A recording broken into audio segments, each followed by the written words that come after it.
Can do so by making our moderator, Christian Long,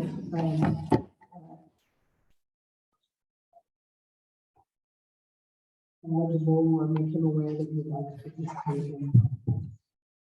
I did have one citizen reach out to us or reach out to me yesterday with the intent of participating in public participation this evening. I thought she was going to be here in person. I don't see her.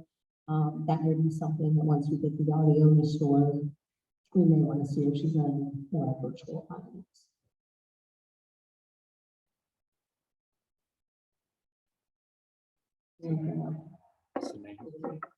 What's that? Me? Yeah, it's not great, but it's reading.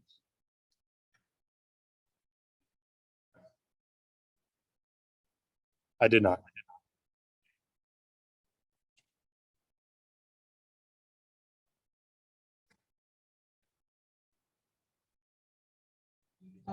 The person who contacted me is Kimberly Reese. Can you tell if she is in our virtual audience? Does not appear so now.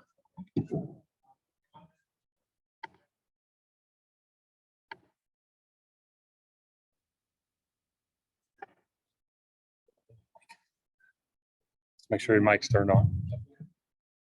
So we're always excited to bring you a master facility plan update. Certainly this is going to be a combination. We'll talk to give you an update on the project, and also with always an aviator with our progress on our fundraising arm of this entire project. So we start with the Always an Aviator team. Wanted to announce our leadership team that we have put together. We are so excited to have Dr. Adrian James, who is our former superintendent and one of my mentors. Adrian James was one of the people that was responsible for hiring me into the district. So I am excited to continue working with her in the capacity where she is going to serve as a leader of the fundraising team. She'll be the honorary chairperson over the team of people that we put together, and she's also still. She's still a community member. She has grandchildren that are in the district. Son lives in the district. It's really for her, it's a continuation of her love of Sycamore, which is really great. And then you can see a familiar name, Mr. Seeger, who has been, he and his family have a passion, obviously, for many different things in the community, but they have been the champion of our natatorium project. And he will be partnered with Louis Santa, who is also another champion for our natatorium project, and they're going to partner, and what a strong partnership of individuals that care deeply about our swim community and also our water polo. Mr. Imhoff, who is not only a distinguished alumni from here with many years teaching and coaching in the district, but still very pioneer in attending the meetings.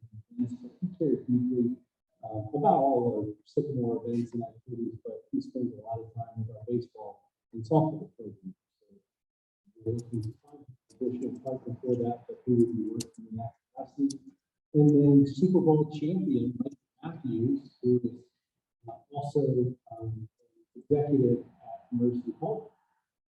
He's done amazing things, following his life after Sycamore, but he's joining our team to really help the house projects, and we're again looking for additional help to support him in that role. But we feel good about the team we put together so far. They're energized, they're excited, they're ready to lead the kickoff of our Always an Aviator program. Certainly want to send our appreciation to them for their role and their help in this endeavor. Mrs. Weber, any other thoughts about our leadership team?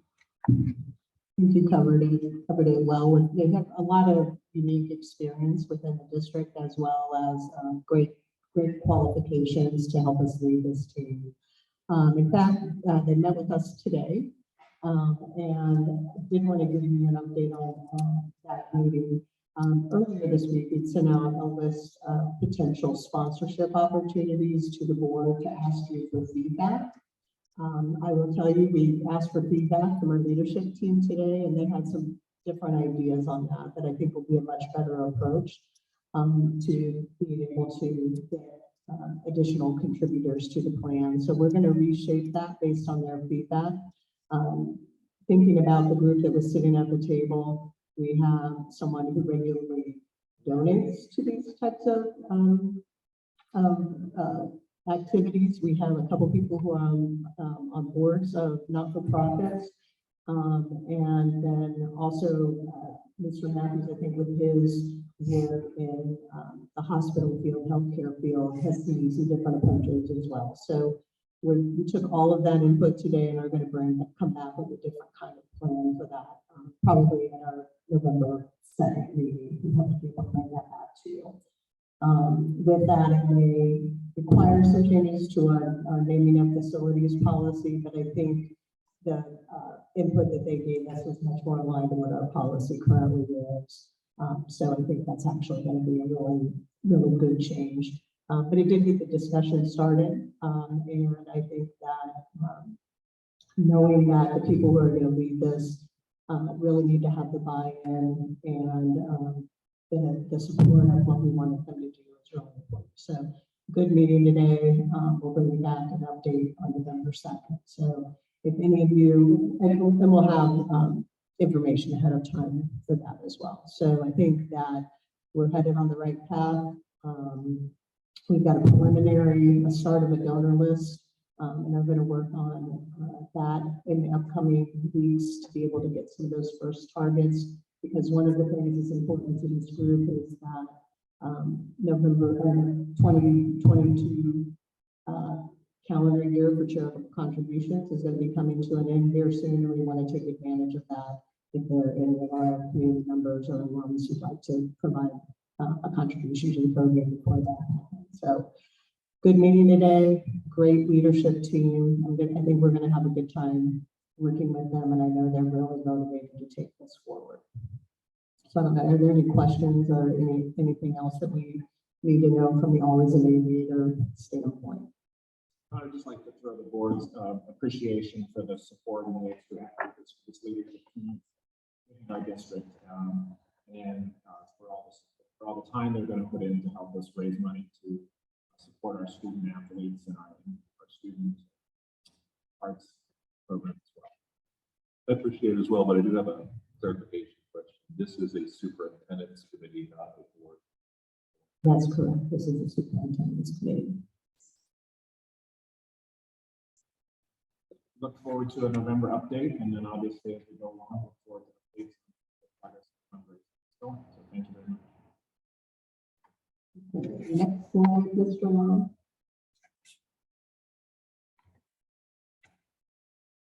Okay, I'm going to let Mr. Lovell kick us off on an update on the natatorium. Sure. Well, thank you. Good evening, Mr. President, members of the board. Excited to be up here this evening to be able to talk about the natatorium project. Before I get started with that, though, I just want to take a moment and introduce somebody I have here with me this evening. We have Allison McKenzie. She is our architectural representative from SHP, our architectural firm, and she will be here to help answer any questions that you may have after our short presentation to kind of, I don't know, with all the details I may not know. So we're excited to have her with us this evening. I also want to take a moment and just thank so many stakeholders across the school district and the community that have been a part of the conversation for the natatorium. Obviously, Mr. Seeger has been integral in many of the conversations in regards to design and how this facility is going to operate, meaning what do we want to design for the community to be fully functioning. Also, we've had a lot of our team members, our Sycamore coaches, team members, swim team, water polo, and many, many others that we've brought to the table to help inform many of the decisions for the design of the natatorium as well. So I think it's important to understand that the work that's happening around the natatorium to get to this point tonight has had a lot of stakeholder voices. A lot of folks felt, I hope, that they felt like they had an opportunity to share their passions, but also what they desire out of the facility to meet the needs of the different individual groups. Mr. Long, first off, If you want to take a look at the picture up here, this is the architectural rendering of what the facility will look like. And we'll talk a little bit more in depth kind of about some of the features of it, but that kind of gives you a pretty good overview of the natatorium. Mr. Wong? Perfect. So there's a couple renderings there. So overall, the big shift and changes for the natatorium that you see from the existing natatorium we have is moving from 6 lanes to 8 lanes. In addition, one of the big features of this space is the increased seating. As you all may know or be aware of our current natatorium, it's a functioning pool, but it doesn't have a ton of seating and a lot of extra room. And so what you'll see there is there's actually varied seating in this, but it's seating for close to 500 spectators. The seating is going to be kind of traditional bench style, but we're also incorporating some individual seats as well. That will give us an opportunity for additional fundraising if needed. The upper picture you can see there, you'll see on the left-hand corner there, one of the architectural kind of designs there is to create somewhat of a platform where you enter in from the main entrance, kind of enter in on that platform, look down into the natatorium. But you also see kind of a coach's office that exists up there. It's somewhat of a dual function office in regards to being able to use it for swim meets, competitions, and different things that are going on in the natatorium. And of course, you can see in the lower picture that we do have diving boards there. So the depth that we have in the design will allow for diving, but it also is built for both swimming and water pool as well. So it'll go from 12 feet up to 7 feet in depth for the natatorium. Next slide, please. This is going to be impossible for you to read on the screen, so I'll kind of walk through this for you. But what I wanted to do is I wanted to walk through somewhat these last 12 months and kind of just talk to you a little bit about where the conversation has gone and where we are currently and what our anticipated next step is for the project. On the left there, if you can see that little yellow kind of outline, you'll see that that is the pool in relation to the new renovated interior athletic spaces at the high school. You'll notice that the pool has been rotated. So the pool right now faces northwest and it will be facing east-west. And the reason we did that was not only to accommodate the increased seating, but it also has allowed us to navigate some of the structural challenges that exist with that pool. And so the pool exists right now and it abuts a lot of the foundational supports for that side of the building. And so there's been an extreme amount of conversation that has gone in to the exact placement of that pool, where it needs to be to try to mitigate some of those structural issues, but also to do it in a way that it mitigates expansive cost to try to build it. And so what I want to do, like I'd mentioned earlier, I kind of want to walk through the last year of some of the progress that we've made. So starting with last February 2022, the district approached HGC, which is the current contractor that we're leveraging for the high school renovation. They were also our Sims renovation project as well. And we asked them to bring back to us a new revised estimate for the natatorium expansion. Once we got that back, what we did was we realized that there had been an increase kind of in the scope and we wanted to know more. And so we wanted them to do more of an in-depth kind of structural review or overview. What we started to notice, as I mentioned with the pool, was the placement was that there were challenges that were discovered as we started to get deeper into the project around how that pool might be able to be placed against the building. That brought us to May, where we had an opportunity to take a step back after getting those initial kind of numbers from the estimate and say, okay, let's take a step back. Let's look at what was the design. Are there ways to mitigate some more things? For instance, the roofing structure. The current roofing structure on the pool, for those of you that have been on the board, know that that was an investment in 2016. And so what we wanted to do was try to recognize the work that had been done and the money that was spent, and how might we leverage the existing roof, but then build onto it, thinking that we might be able to save money by doing that in the total scope of the project. The other thing we took a step back and we said is, what if we were to build a pool separate somewhere else, right? Maybe it wouldn't be in that location. Would it be cheaper for us just to recreate a pool in a different area? And what you'll find in a lot of the discussion is that you could absolutely do that, but we all know how finding land is not easy, but also you have to replicate a lot of the facilities that we currently have in the high school, locker rooms, concession areas. And then if you want to do invitationals or big swim meets, having the pool attached to the building allows you to use a lot of our common spaces for teams to sit and things like that. So when we started looking at the cost, it didn't make sense to invest those dollars in that manner. So then that brought us to June. We had come to you in June and we had talked about the challenges that we were facing in regards to the estimates we're getting. And so the recommendation at that time was, could you help us by allocating funds for 50% drawings? What we knew would happen when we got those 50% drawings, that it was allow us to better understand the total risk. So we could have a much better picture standing here today and have way better confidence in an estimate that we can give you for the project. That brings us to July, where once we had got those 50% drawings, we needed to bring the stakeholders back in again because we wanted to make sure that we've tapped as many voices as we can. One of the things, though, I want to be very clear about is when we got to that point, those stakeholder meetings were not put together in order to increase the scope, increase the pet projects or anything like that. It was to reveal, this is what we're doing. What risks do you see? Meaning, what are some of the things that maybe might not work for your program that we really need to seriously consider? It also gave us an opportunity to sit with our donor as well, Mr. Seeger and others, to really have conversations around, is this what you've imagined? Is this something that you believe will be impactful for the community for generations to come? So we did that in July, and then that moved us into September. What we wanted to do after we got those 50% drawings, if you remember back, we had come to you and asked you to approve a contract with a third party to allow us to get an independent estimate of HGC. And I want to be very cautious to say that we didn't do that because we don't trust HGC. We did that because the market is so volatile at this point that we wanted to ensure that the estimate that we were getting was on par with an independent estimate so we could bring those together.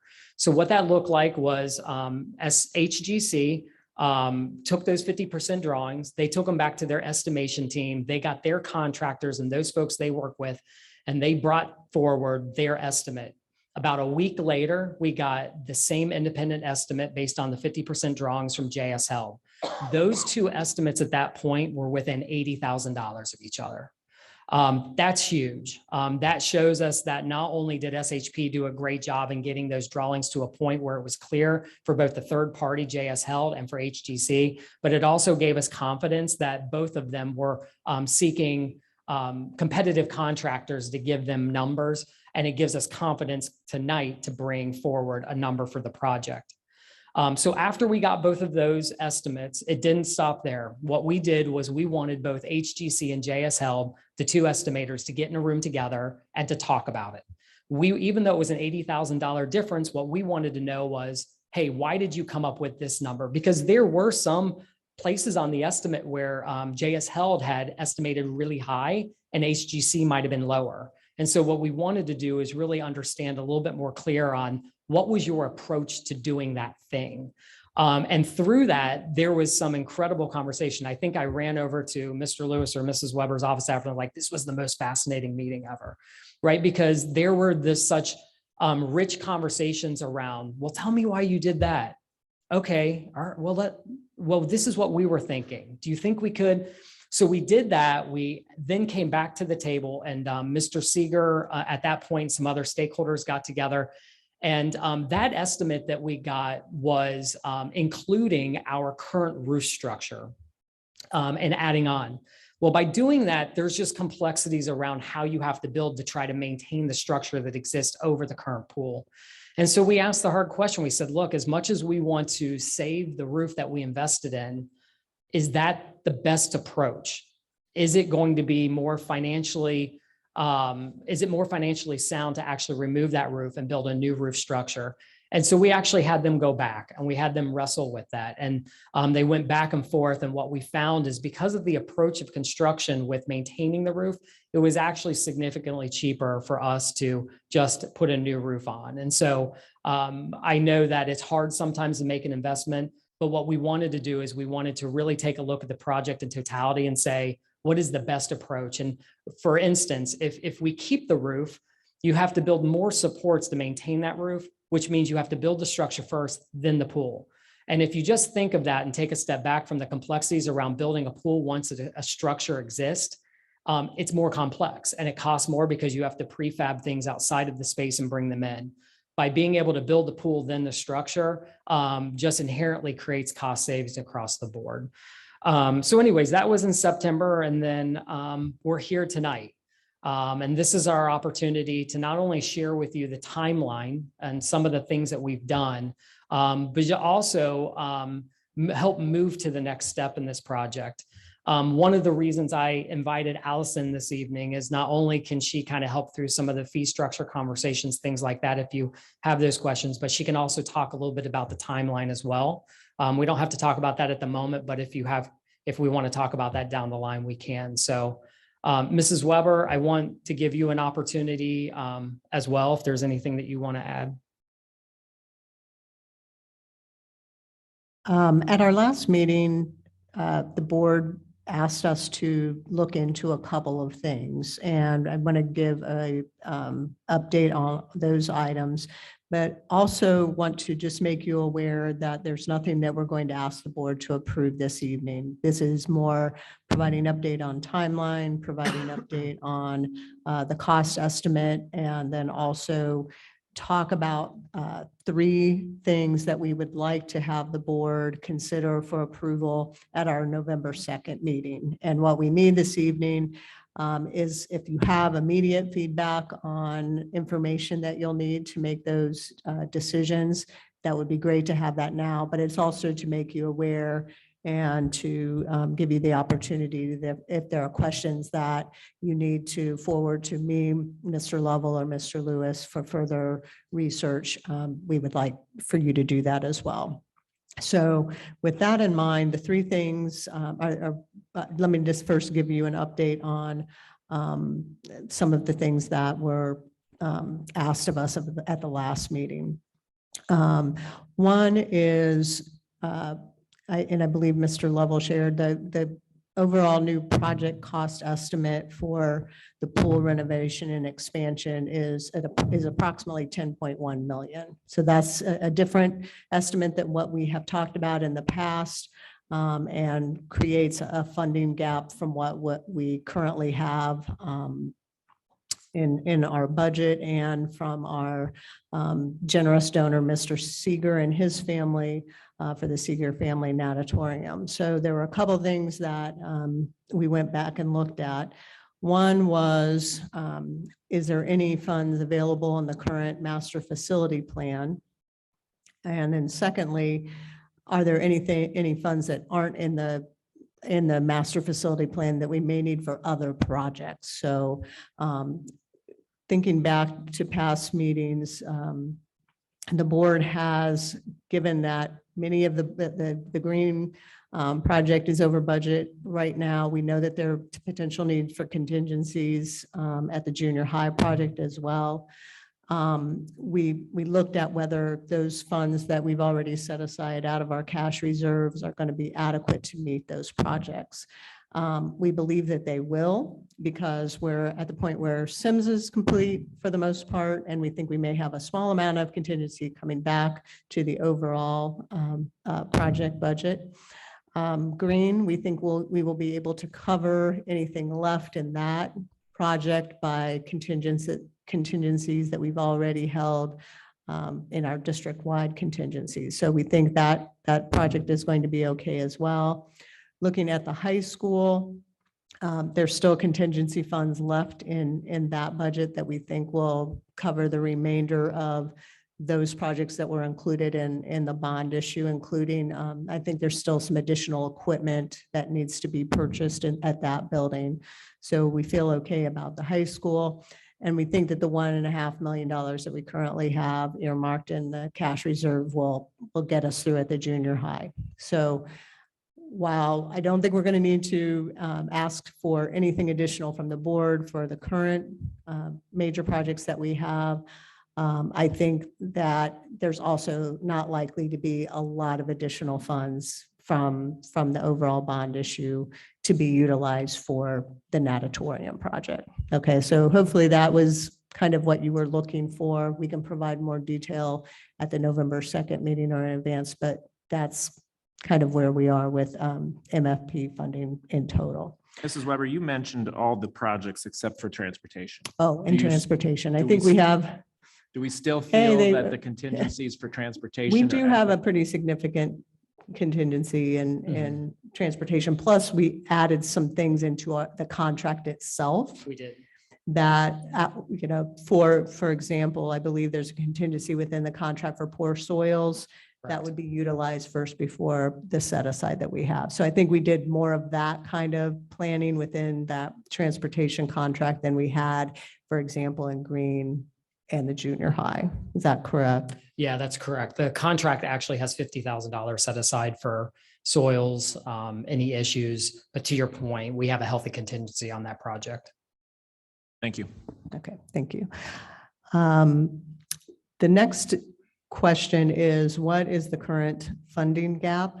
So just thinking through what we currently have available, the Seeger family's pledge was $3 million for the natatorium project.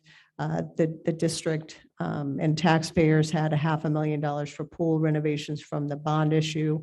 And then we had another about $120,000 from other donors in our private funding efforts and $50,000 in a pool rental fee that was held in escrow for future pool repairs, but we would use it for this project. So with a cost of around $10 million, we have a funding gap of a little bit over $6 million. I do want to make you aware, though, that as we've gone through this process, Mr. Seeger has continued to be involved in discussions with the administration regarding the agreement from his family and the gift agreement from his family. He's collaborated on the scope of the project and the design, and he is aware of the cost estimate. So we've had some initial discussions with him, and we anticipate that the Seeger family is going to pledge some additional funding to help fill that gap. So we will be having continued discussions with him, and with the plan that we would be able to utilize the funding that the Seeger family would be providing the project, along with some potential additional dollars from the cash reserve for the natatorium. And we've had some discussions about that as well as a board and administration at around $2.5 million. So we need to make sure that we solidify whether that's going to be adequate to move forward with the project.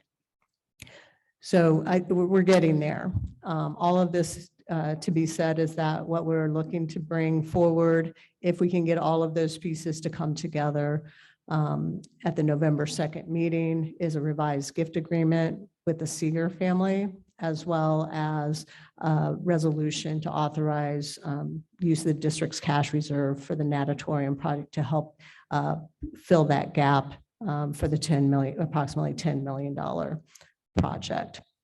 So those are two things. The final piece, and again, Ms. McKenzie's here with us this evening. If you might have any questions about this or primarily about the project and the timeline, is that we would bring forward a revised contract with SHP to complete the design services. And I believe probably also some monitoring contract services for the natatorium project. They've provided the initial drawings at 50%. They've been involved in the construction of and the renovation of the entire high school project and have great familiarity with the building itself. So we would recommend and will recommend to continue services with this SHP to complete this project. So Mrs. those are the Weber? three things that we would bring forward at the November 2nd meeting. revised gift agreement with the Seeger family, revised contract with SHP so that they could begin that work and keep the timeline on track. And then authorization to utilize some of the district's cash reserve for the project. Mrs. Weber, first, everyone, a couple of things. First, like to thank Mark and Sandra Seeger for their extreme generosity and seeing this dream of a natatorium come true. It's really an amazing gift. I have a couple questions. The drawings or the contract that you said to bring forward with SHP, is that part of the 10.1 million? Yes, that would be part of the 10.1 million. And of that, it would be we've already approved the $275,000. So it would be the difference between the total contract and the 275,000. So the amount that's included in the 10.1 million includes that $275,000 that the board's already authorized. So you mentioned potentially a 2.5 million draw on the cash reserve. Can you talk a little bit about, the availability of cash in general for this project and how that impacts us having to go back to the community for a levy? Okay. Thank you, Mrs. Weiss. This would not impact our need to go back to the community for an additional amount of a levy or any sooner because it's a one-time cost from our cash reserve. We don't see that it would be any impact and that we would have to look for a larger levy because we would need to fund additional operating costs. And our reserve is at a point where, because that would be, I guess, right around maybe, I'm trying to think what percent of our overall operating costs, it'd be insignificant to make us have to go back to it for a levy any sooner either, because our cash reserves would still be within those parameters. Okay, and one final question. Is 10.1 10.1, or is it 10.1 and 6 months from now, it's going to be 13.5 or some other amount? Because I feel like we've gone down this road with other things, and I know that there's issues with supply chain and getting workers, et cetera, but we can't keep having iterations of things come in again and ask for millions of dollars more. So how confident are we in the 10.1 million price tag? We've taken great pains to explore all the complex issues of this pool as much as we possibly can for this 50% set. So we've done our homework in trying to identify those cost issues. You've mentioned supply chain, labor shortages, et cetera.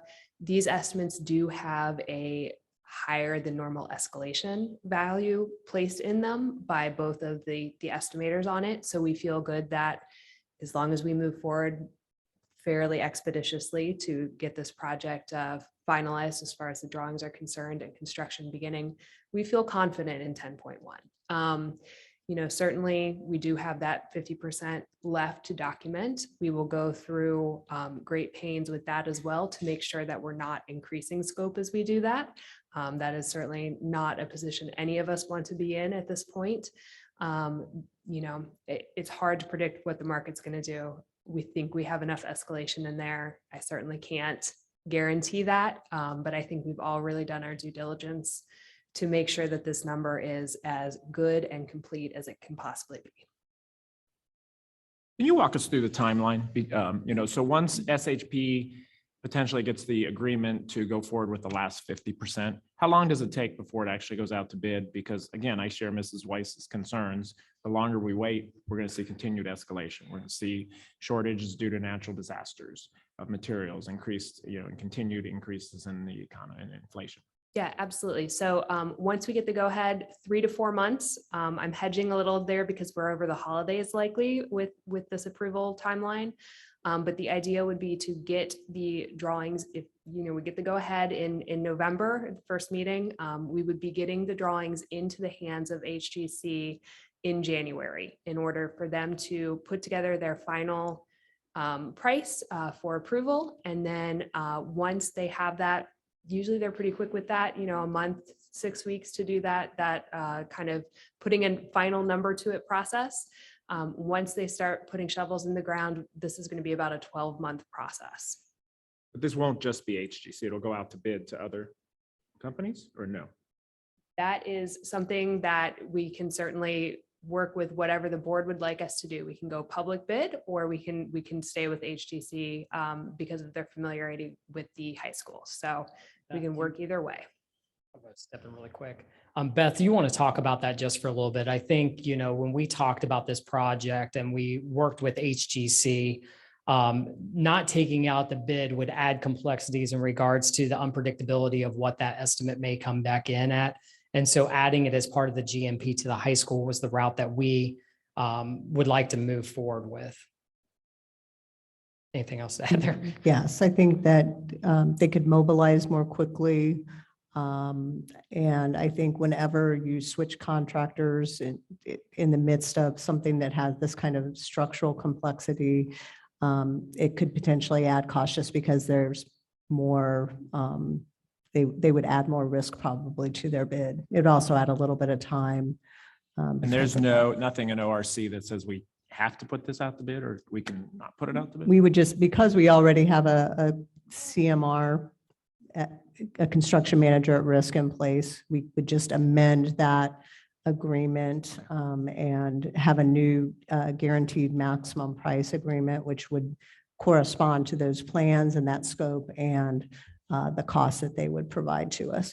And keep in mind that within any of their guaranteed maximum price extensions, they also go out and get competitive quotes from all of their subcontractors within that contract. So much of it is still kind of the same process in that they're going out, getting quotes and trying to bring in the lowest cost, which we are allowed to review. And I think also one of the things that you need to keep in mind is that when we initially began this contract process with HGC, we also negotiated a CMR fee. Is that correct? That we think is fairly low in the marketplace right now. So they would be, because we already have the agreement in place, that would remain in place.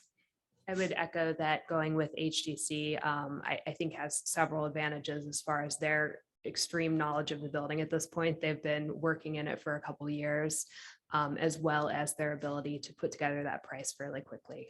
Since this is such a complex project, if we went out to an open bid, it would probably take a couple weeks longer, at least, for contractors to be familiar enough with the project to put a price to it.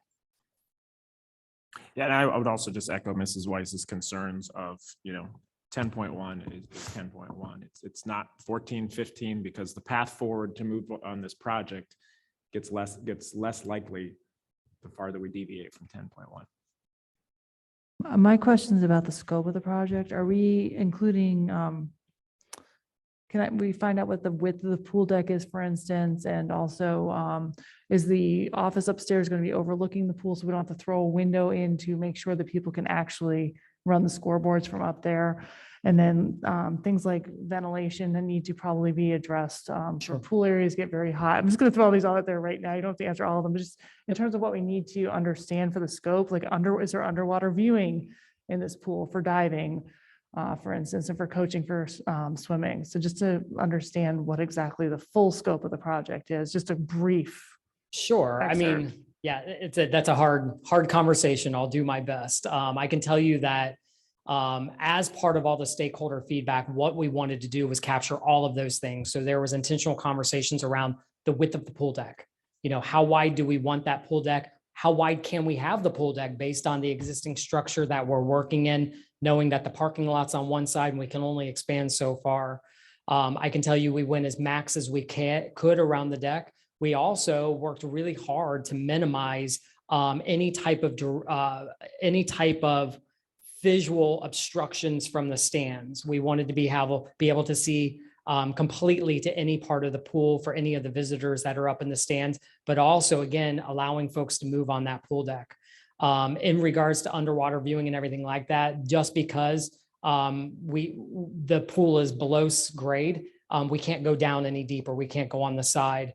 However, as we looked at that space, again, we were going for light and bright, right? Nobody wants to be in an indoor pool that is like in a dungeon. So we wanted to maximize the amount of natural light we could. I love the fact that you brought up the ventilation systems, because I think that we can all agree that an indoor pool is made or broken by the air quality inside that pool. We are extremely, extremely fortunate, and I should probably add another extremely in there, that we have Mr. Davis on staff, David Davis, who is on our maintenance team, our lead maintenance, and he actually worked at Great Wolf Lodge, and he was on one of the teams that, if you remember back when Great Wolf Lodge opened, they had some air quality issues. He actually was one of the folks that came in to help solve those problems. So he is deeply passionate about air quality, especially in the auditorium, and he was at the table. We had a lot of discussions on whether or not we could actually keep the HVAC unit on the current pool and then just add capacity, because you can decrease a lot of cost. But it was said over and over again, don't jeopardize the integrity of the air quality. If you're going to build a new space, put a new system on there. And so we looked at that. So I guess what I'm telling you is that all these questions you have are awesome questions, because those are all the things that we tried to nail down. Part of this project too, so I think this is important to note, is that while HGC is our general contractor, there is actually a pool consultant and a pool company that will be working to install the pool. And they were actually part of the stakeholder meetings as well. They have built many local pools. Just recently, the Mason Natatorium, the 50-meter pool up there, and they're also doing a project down in Delhi. So we feel as if, when it comes back to the numbers, that there's enough work in this area right now that we feel confident in that. Plus, this pool contractor knows the business very well. One thing I'd like to just add to that comment is, it's my understanding that the costs associated with those pool consultants and specialists will be part of the SHP contract. So when you think about the dollars that are going to be going to SHP and that contract as a whole, part of that cost is looking at some specialized consultants that will help us make sure that we do the pool right. That's correct. We hire the pool consultants as part of our fee. We also, of course, have the normal mechanical, electrical, and plumbing specialties under us as well, dealing with the ventilation and other things that we've talked about. We also will, believe it or not, have a site civil engineer on this project as well, because we're fitting this into a pretty tight space. And then, of course, structural has some pretty significant complexities. So they're under our contract as well. I also want to add, though, these questions are all great. I think one of the things that we are going to have to keep in mind is we've come to this number because we have a certain scope we've already outlined. So changes to that scope are not going to be easily allowed, easily added. I was just going to say, future scope will be dependent on, additional funds that are raised through the Always an Aviator campaign. So, but major structural changes, like at this point in the project, we can't entertain without delay any structural changes, any really design changes. And I'm looking at Allison, she's like, yes, please, no more. Because we really have vetted this through, and this is the project at the kind of bringing it to the finish line. As Mr. Seeger always says, we're at the 1 yard line and we can't go backward to the 15 or the 30 or the 50. We're kind of right there. And, just this is the end, and we think we can do some, we certainly will never turn away a donation that might be, especially large donations slotted to any of our facilities. But when we get to this point, we kind of have to hit that, okay, we're there and we're at the end. And this is going to be an amazing facility. That's what's not lost on any of us, just to be able to look at it and, to hear I didn't get to hear it, but Mr. Seeger's email back to us when he saw some of the designs and saw these final renderings was like, wow, that's what we want people to experience as they see these designs and see the facilities that we are trying to make. Because if you remember the goal when we started this whole master facility planning process, and especially Always an Aviator, it was, We want to have top-notch facilities that mirror the excellence that goes on in our buildings every single day. And I know we're achieving those goals. So really can't thank the board enough for the support and the guidance that you've continued to provide us along with our community members, and certainly the generosity of Mr. Seeger and his entire family. I also would like to add too, that 10.1 number is an all-in number as it relates to outfitting the facility, timing system and things like that. So what we wanted to also do was make sure we weren't at a position where we opened the pool and we said, well, we don't have a timing system. We don't have lane lines. Now we have to go and figure out how we're going to get those things. So it will be a complete functioning facility within that amount. Mrs. Weber, we talked about $2.5 million in reserves potentially being utilized for this fund. If Always an Aviator is even more successful and there's extra money donated to the pool or additional money donated to the pool, would that go to the general Always an Aviator fund, or would that go back to reserves to pay the board back for the $2.5 million? I think that's a question that we received from our leadership team today as well. And I think it's something that we have to think about and come back with kind of an overall strategy for all of the projects with that. So I'm sorry, I don't have a great answer right now, but it's something that if that's something you want us to come back with on November 2nd as part of that overall plan, we can do that. And kind of as At a least follow-up, the recommendation. resolution that you're going to ask the board for, is it going to be for a maximum of X millions of dollars, or how's that resolution going to be worded? The resolution that I would recommend for the natatorium project would be a not to exceed this amount for the natatorium project. Related to that, Mrs. Weber, just want to make sure I'm refreshing my memory on the precedent from the phase 1 of the multi-use stadium. We had roughly $6 million for phase 1, of which 2.5 was the capital campaign and 3.5 was publicly funded. Are those numbers roughly correct? It's actually the opposite. So 2.5 million was from the bond issue and funded by the taxpayers, and 3.5 was privately funded. Privately funded. Yes, Thank you. Yeah. yes, So yes. that's what I had intended to say if I said it backwards. Okay. So roughly, if I took the ratio, 40% was taxpayer funded and 60% was privately funded. That would be correct for the phase 1 part of that. Yes. Okay, so that was just the ratio that we had in place for phase 1 was 40-60. That's where it ended. Our initial intent just from the bond issue and any communication we had around that was that we would have $2.5 million for the multi-use stadium. That anything above that would be privately funded. Correct. We were anticipating more 50-50, but it turned out to be more 40-60 if I recall correctly. That's what we had initially hoped. Yeah. Okay. I'm just trying to make sure I understand the precedent for that. My second question is about timing. Is there I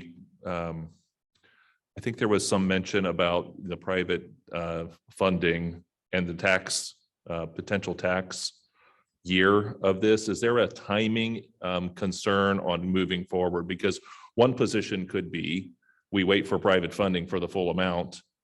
But does that put us at risk because our donors may need to have more certainty before the end of the fiscal? And I'm just trying to understand the timing situation here for the move forward. That would be one piece of it, but I think possibly the bigger piece of it would be that we've seen what the escalation trends are within the construction industry itself. So when you looked at the price estimate or the new cost estimate that we have, they did put a factor in for cost escalation, but it was really looking more at starting the construction in March. So the longer we would have to delay the start of the project, to doing the additional drawings, those kinds of things, the longer or the more costly it could become just because of the escalation of costs of the project itself. I understand. I just want to make sure, is our private funding at risk?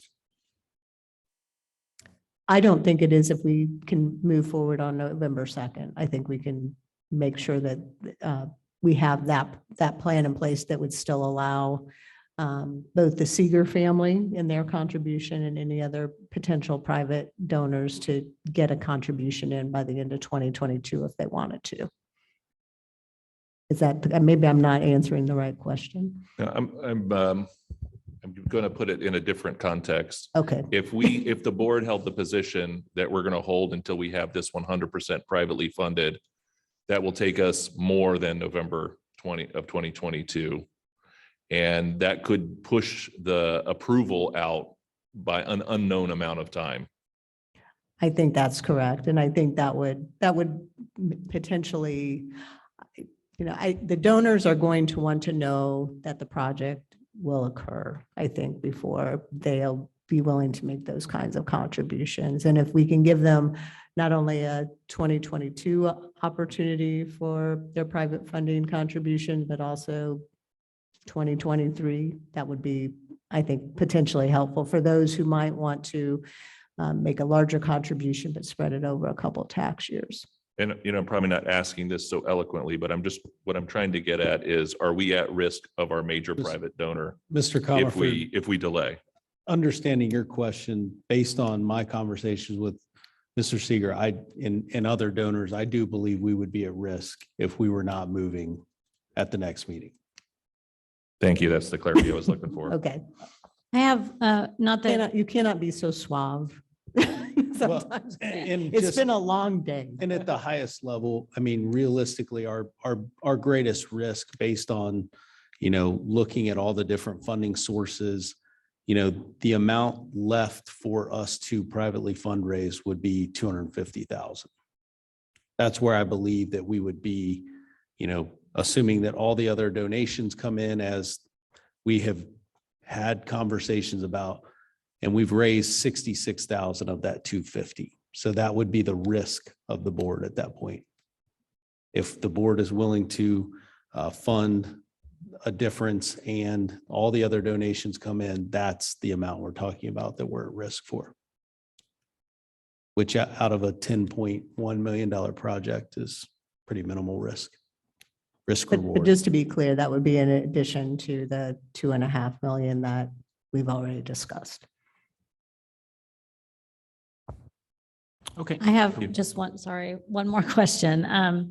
Even though the board is not responsible for the operations of the district, you mentioned, and I think we've talked about them in the past, that it's going to be a 12-month project. I'm assuming that we've made arrangements for all of our aquatic athletic activities to be held where? That's a little bit more complex question because we have to use multiple facilities, but we're currently leveraging Princeton City Schools for their pool. We're also leveraging Five Seasons. We're going to be working in direct relationship with our athletic department to ensure that our teams have a place to practice and compete through Okay, these phases. that's all I needed to know. Yep. Thank you. And I do think we deserve to send a kudos over to Princeton City Schools because they've been great to work with. And, our senior night for water polo was against Princeton.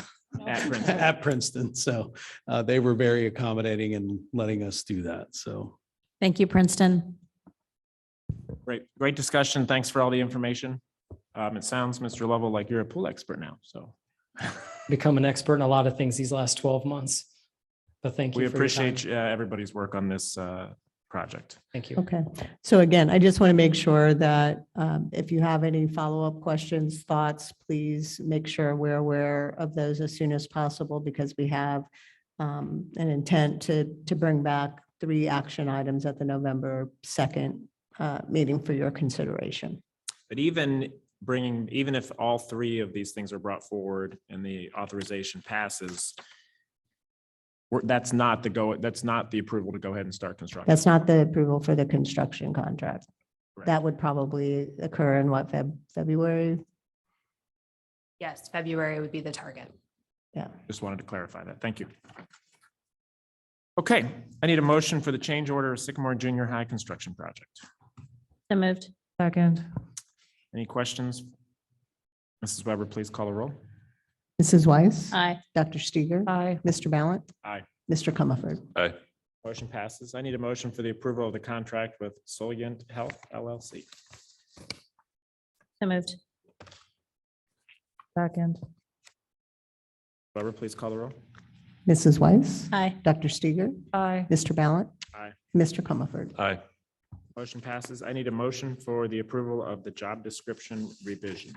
So moved. Second. Any questions? Mrs. Weber, please call the roll. Mrs. Weiss, Aye. Dr. Steger, Aye. Mr. Ballant, Aye. and Mr. Comerford. Aye. Motion passes. Mr. Lewis, other tonight. Just one other that I am really sorry that I missed in previous meetings, but they continue to, I'll say, roll on. That's a terrible dad joke, but the women's golf team at the high school, they were GMC and sectional champs, and they're also runner-up at district, and they're rolling on to state. So we hope that their putts sink, they hit lots of greens and hit the fairway often. So Got all But the, it's- get all the terms in there. that's right. Very exciting. Exciting. And for the essence of time, we just had a meeting last week, so we'll celebrate more next meeting. Great. But thank you. Thank you. Moving on, I need a motion for the approval of the treasurer's consent agenda. So moved. Second. Mrs. Weber, any comments you'd like to make? I'd just like to point out a few contributions that have come into the district. One is we did receive a donation to this innovation lab from the Thorpe family.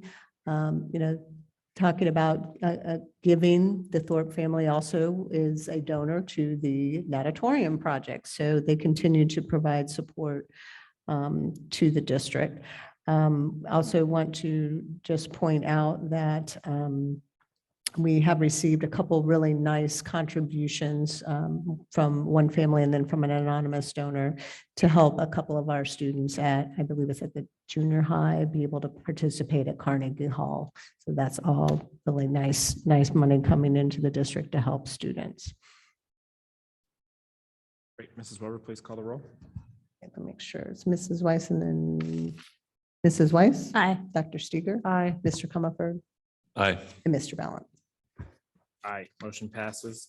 I need a motion for the approval of the September 2022 financial report. So moved. Second. Okay. A couple things that I'll point out and also discuss a little bit in the first quarter financial update. You will continue to see that investment earnings. We're taking advantage of some of the short-term rates, and we're starting to look more at putting some of our interim funds into longer-term securities to start really locking in some rates from more in the 2 to 3 year range. So we're going to try to not only capture those now, but make sure that we can keep those in the future in the event that we have a recession and we start to see rates fall again. Not sure that that's going to happen anytime soon, but continuing to talk with our investment advisors about that. We received a payment of rollback extension or exemption funds from the state that's right in line with where we had projected. You continue to see a little bit of an increase in our foundation funds just because the state had not implemented the new funding formula in fiscal year 22, but they have in fiscal year 23. Under other local, did want to point out that it looks like we have had a reduction from last year. That's actually just a timing issue because we had not yet received our TIF payment from the city of Montgomery by the end of September this year, but we had last year. So taking that into consideration will be right in line with what we projected for that. The reduction in what looks like in salary and wages, keep in mind that's because last year we paid a stipend for COVID and for the work that our staff had done to make sure that we were able to have both virtual and in-person learning. So that's why that reduction is included there where you see it now. However, next month, you'll see that variance reverse itself. increases in transfers and advances out is because of the additional funding that the board authorized for the transportation facility project. So that's all I have for the September report. So if you want to go ahead and take a vote, that would be great. Or if you want to wait until after we do the full quarter report, that would be fine as well. Just go ahead and take a vote now. Okay. Mrs. Weber, please call the roll. Or no questions from the board? Mrs. Weber? Okay. Mr. Comerford. Aye. Mrs. Weiss. Aye. Dr. Seeger. Aye. And Mr. Mallon. Aye. Motion passes. Go to the Um, next slide, Mr. Long. And the next slide. Okay, it is pretty incredible that we are already through the first 3 months of the fiscal year, of the best year ever. So we'll go ahead and give an update on some things that are going on in the general funds. We'll talk about basically the timeframe July through September. Just a quick update on the master facility plan in addition to what we've already discussed this evening. And then probably the most important is what's coming up in second quarter.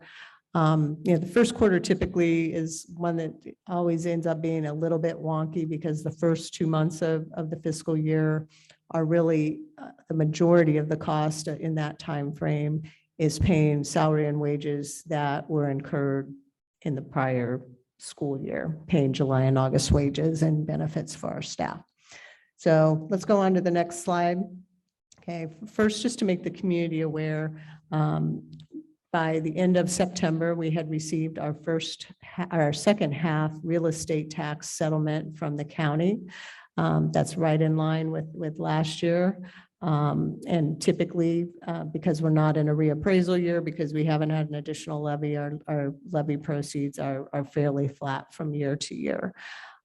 So that it looks like a good start to the year in terms of our real estate collection. So we think we're on track there.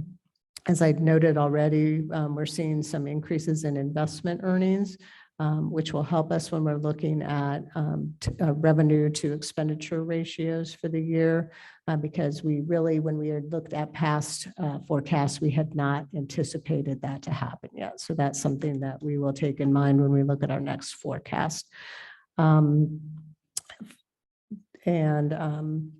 The other item that I just wanted to talk about, and that we've already talked about a bit, is that under other local revenue, our TIF money should come in as estimated.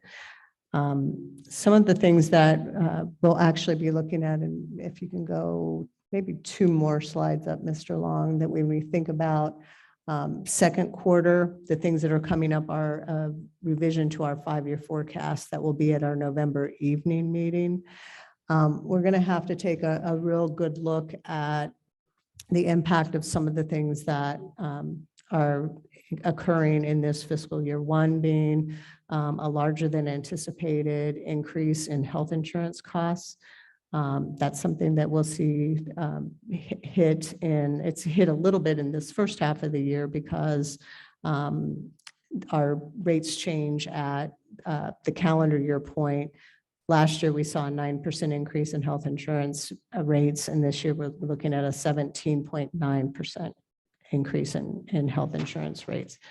We're working through some of the items that may come out as a result of some of the work that we're doing with the strategic plan to determine if that's going to have any long-term cost impact. So those are some things that we'll also be looking at. Finally, the things that we have been talking about this evening with utilizing our cash reserve to complete the master facility plan and some of these other projects that we've included within our overall facilities upgrades for the district. That Mrs. Weiss, your questions that you had about what's the impact going to be on the cash reserve will become much more in focus when we look at our 5-year forecast in November. So those things are all coming up. So I guess before I move on, is there any questions about that? Because I'm going to go back a little bit on the master facility plan.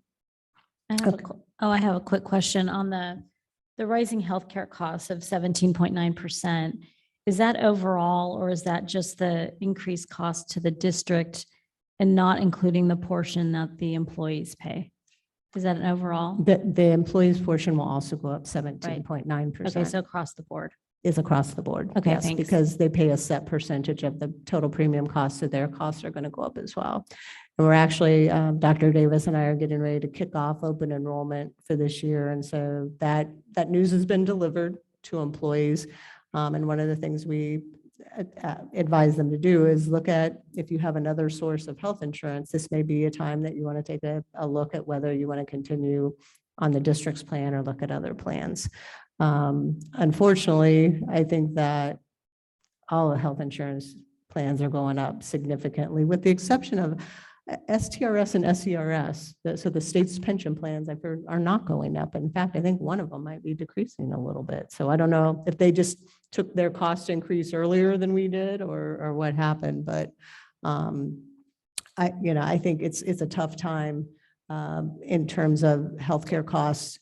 And in fact, I think I just saw a recent news report that health insurance or health care costs within the inflation index have gone up 28%. So I'm assuming that's kind of a combination of both what you're paying individually for premiums, and also if you actually have a healthcare need in your family, that those costs are going up. So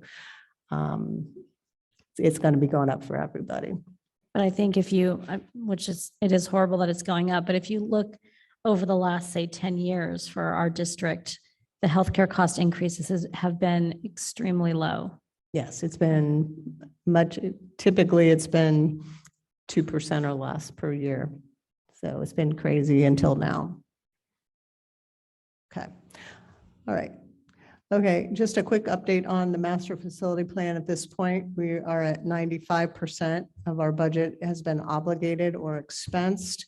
The only thing that is included in that initial bond issue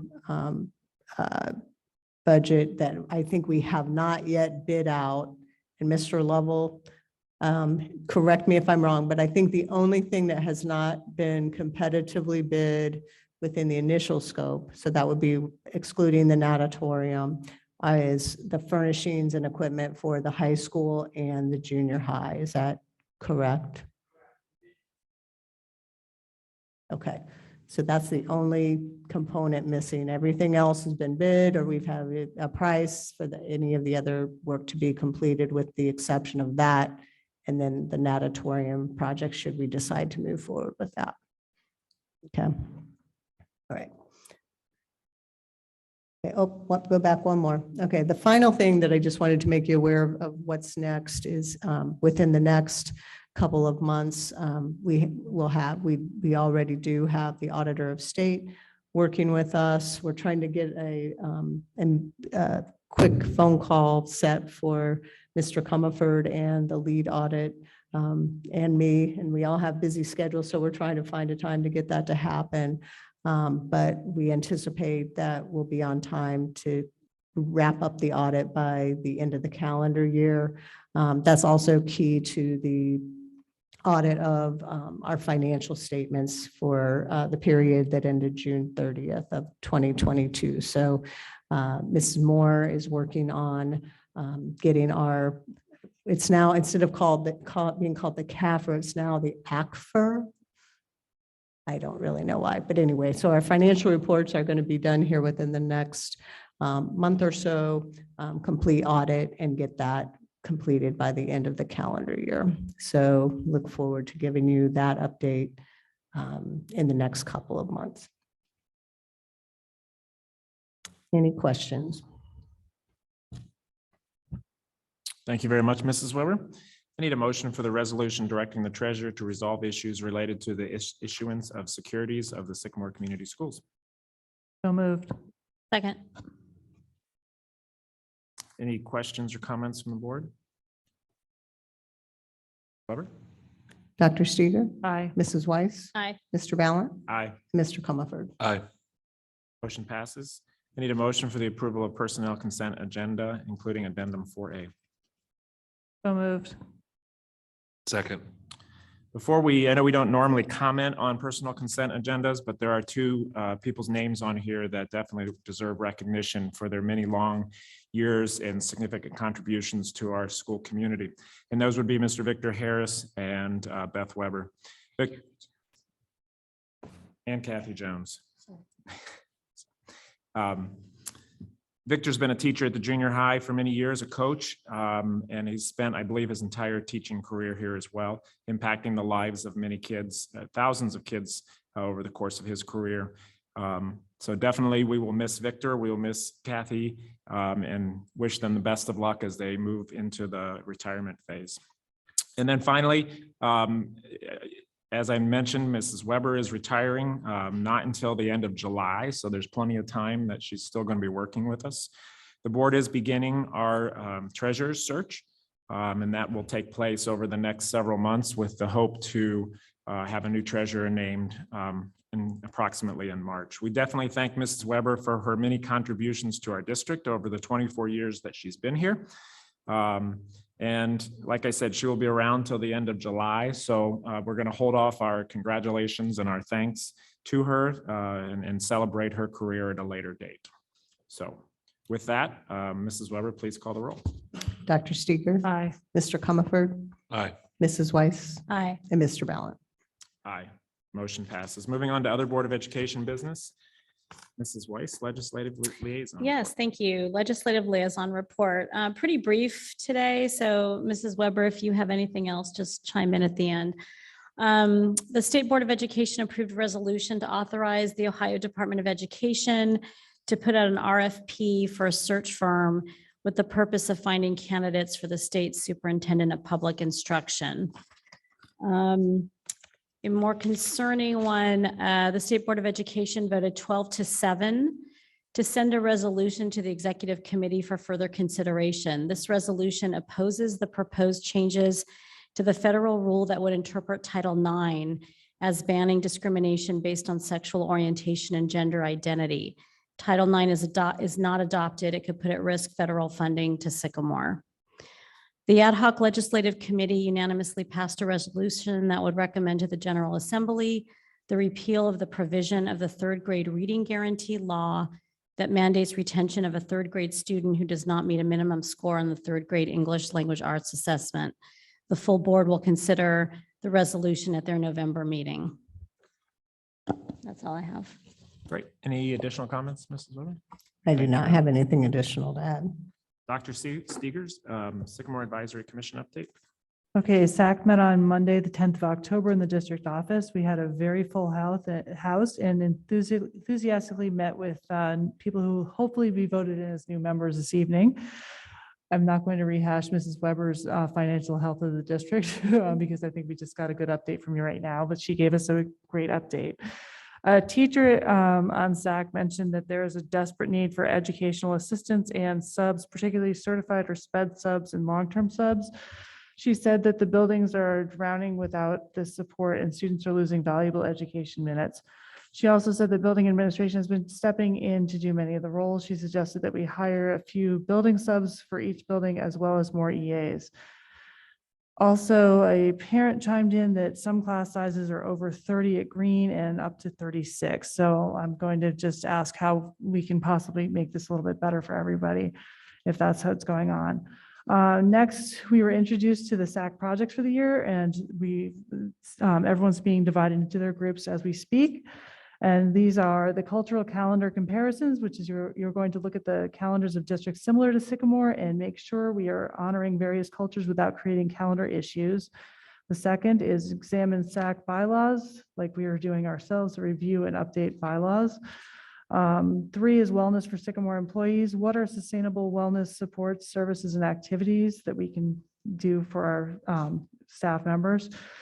Number 4 is hashtag we are aviators. So we need to we're going to try to develop plans and strategies to assist our elementary schools and stakeholders in being more connected prior to meeting up at EH Green. And the 5th and last is the vaping epidemic among youth. We're hopefully going to identify, develop sustainable education and activities to combat the vaping crisis. Finally, we had an update from the schools. All these schools, Blue Ash, Mapledale, Montgomery, Sims, Green, and the junior high, had very successful fall fundraisers, and hats off to the Hanger Pop-Up Shop for showing up to Montgomery Elementary for their, one of their nights. The high school reports that homecoming was successful and all sports teams are wrapping up on a very positive note. And that is all for right now. Great, thank you very much. I need a motion for the approval of the Sycamore Advisory Commission members at large and representatives. So moved. Second. Mrs. Weber, please call the roll. Mr. Comerford. Aye. Mrs. Weiss. Aye. Mr. Ballant. Aye. And Dr. Steger. Aye. Motion passes. I need a motion for the approval of the Business Advisory Council membership. So moved. Second. Mrs. Weber, please call the roll. That Mrs. Weiss that made the. What? Pardon. Yes. Me. Mrs. Weiss and Mrs. Mr. Comerford. Okay, all right. Mrs. Weiss, Aye. Mr. Comerford, Aye. Dr. Steger, Aye. and Mr. Ballant. Aye. Motion passes. I need a motion for the approval of the appointment for Great Oaks Governing Board Representative. So moved. Second. We would like to thank Mr. Burke for his commitment over the last 3 years as the board representative to the Great Oaks. He has agreed to continue serving in that role for the next 3 years. So we definitely appreciate, all the great things he does in the district, as well as representing the board at the Great Oaks. Mrs. Weber? Mrs. Weiss, Aye. Mr. Comerford, Aye. Dr. Steger, Aye. Mr. Ballant. Aye. Motion passes. I need a motion for the approval of the service agreement with Hamilton County ESC. And we will amend this to authorize the treasurer to amend the agreement as needed to include additional focus groups as authorized by the board. So moved. Second. Weber? Dr. Steger, Aye. Mrs. Weiss, Aye. Mr. Ballant, Aye. Mr. Comerford. Aye. Motion passes. Next item is our board retreat, which, as a reminder, is coming up here quickly. It will occur on Friday, October 28th. Any additional comments, Mr. Lewis, at this point? Can't wait. It's going to be so fun. It'll be a great day. Looking forward to a great day with our administrators.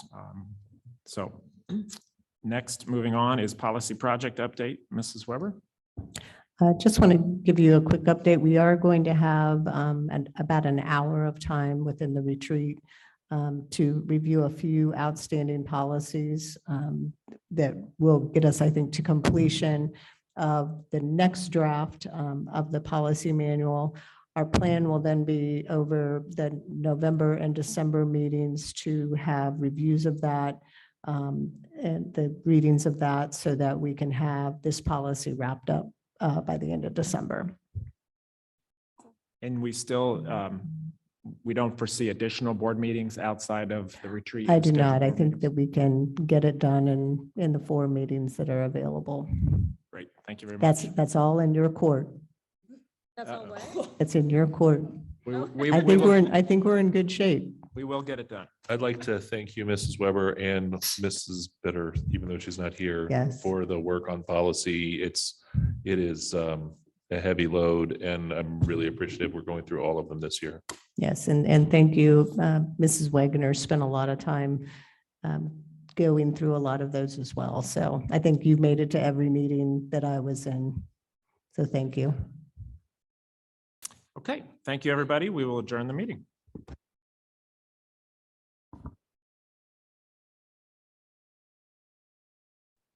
Round it to the nearest hundredth.